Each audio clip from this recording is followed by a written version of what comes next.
Rekonstruksi ini atau reka ulang ini kita laksanakan untuk kita penyidik bisa mendapatkan gambaran utuh peristiwa yang terjadi pada saat kejadian. Kita laksanakan di TKP yang sebenarnya.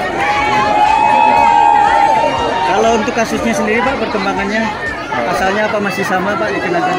Untuk tersangka masih tetap 2 orang suami istri. Dan terhadap permasalahan ini yang tidak kalah penting adalah bagaimana kita memberikan pendampingan psikologi bagi anaknya, bagi korban yang masih usia 5 tahun, 6 tahun. Kenapa? Pendampingan psikologi ini penting supaya trauma yang dialami oleh anak ini pelan-pelan bisa dipulihkan. Itu yang tidak kalah penting bagi kami. Setelah reka ulang nih Pak, sudah ditetapkan sebagai pedosa tidak ada lengkap bahan. Apalagi? Ada berapa adegan Pak reka ulangnya Pak? Udah ya? Siap. Iya.